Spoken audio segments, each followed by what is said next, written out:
তো আজকে আমাদের এখানে মানববন্ধন করার উদ্দেশ্য হচ্ছে আমরা গত 6 মাস বেতন পাচ্ছি না।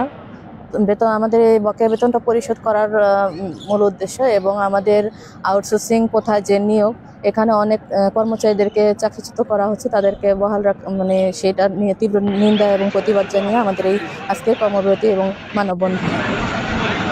আজকের এই মানববন্ধনের আমাদের উদ্দেশ্য হচ্ছে যে আমরা আউটসোর্সিং পদ্ধতিতে বিগত 3 বছর থেকে অত্র হাসপাতালে কর্মরত আছি, কিন্তু অনেক দুঃখের সাথে আজকে বলতে হয় যে গত 6 মাস থেকে আমাদের কোনো বেতন হচ্ছে না, এবং বেতন না পাওয়াতে এখানে যারা মানববন্ধনে আজকে অংশগ্রহণ করেছে মোট 21 জন আউটসোর্সিং কর্মচারী খুব মানবতার জীবনযাপন করতেছে।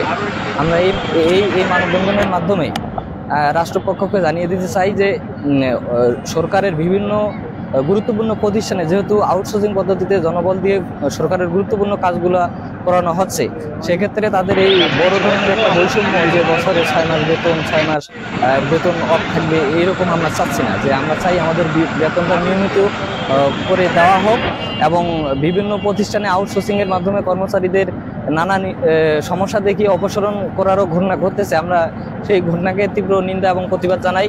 আমাদের মেন দাবি হচ্ছে যে আমাদের বকেয়া 6 মাসের বেতন অনতিবিলম্বে আমাদের পরিশোধ করুক, এটাই আমাদের হচ্ছে মেন দাবি। আজকের এই মানববন্ধনের উদ্দেশ্য এটাই মেন উদ্দেশ্য। আমাদের এখানে খাওয়ানোর উদ্দেশ্য হয়েছে, মানববন্ধন উদ্দেশ্য হয়েছে আমাদের পিছিয়ে 6 মাসের বকেয়া বেতন আটকানো।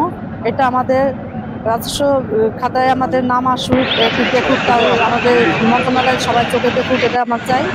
আর এখানে আমাদের মানববন্ধনের পরে আমার 6 তারিখ থেকে আমরা অফিসে জয়েন করবো। তারপর যদি এখানে আমাদের কর্তৃপক্ষ সবাই মন্ত্রণালয় থেকে কোথাও যদি আমাদের চোখে পড়ে কী করে না করে, এটা আমরা দেখবো। দেখার পরে যদি কোনো কিছু না আসে, এটা নিয়ে আমার সারা বাংলাদেশেই এটা কম বেশি একদিনে হচ্ছে না, বিভিন্ন তারিখে জায়গায় আমাদের এই আউটসোর্সিং নিয়ে কথা হচ্ছে। এমনকি সবাই মানে এটা নিয়ে অনেক দাবি জানাইতেছে যে আমাদের নানান সমস্যা, বেতনের সমস্যা, ফ্যামিলির সমস্যা, চাকরি নিয়ে সমস্যা। বিশিষ্ট সদর হাসপাতালে আছি, আউটসোর্সিং অফিস সহায়ক হিসাবে আছি। তো বিগত 6 মাস যাবৎ আমরা কোনো বেতন পাচ্ছি না। তো আমরা প্রতিনিয়ত আমাদের যেটা কর্মজীবন আমরা চালিয়ে যাচ্ছি, তো আমাদেরকে ওরা মানে চালাই নিতেছি, কিন্তু বেতনের দিক দিয়ে আমরা বলতে গেলে আমাদের কোনো সুবিধা পাচ্ছি না। প্রতিনিয়ত আমরা এক একজন এক জায়গা থেকে আসি। তো আমি আসি গোসাইহাট থেকে, প্রতিনিয়ত আমার 300 টাকা গাড়ি ভাড়া, এমনকি আমার ফ্যামিলি আছে। আমার যে আর্থিক সংকট, এটা আমি কুলে উঠতে পারতেছি না। তো আমরা সবাই মোটামুটি সবাই সব জায়গা থেকেই মানে পরিচ্ছন্নভাবে আছি। তো আমরা চাচ্ছি যে সরকারের কাছ থেকে বিনীত অনুরোধ যে আমরা যাতে এই 6 মাসের বেতনটা যাতে অতি শীঘ্রই পাই, তো আমাদেরকে দৃষ্টি আকর্ষণ করার জন্য ধন্যবাদ। অনেকজনের সংসার ভাঙিয়েও যেতেছে বেতন না পাওয়ার কারণে। অনেকে বাজার ঘাটে যাইতে পারতেছে না, তারা দোকানের টাকা পরিশোধ করতে পারতেছে না, এই কারণে বাজার ঘাটেও যাইতে পারতেছে না। এবং আমরা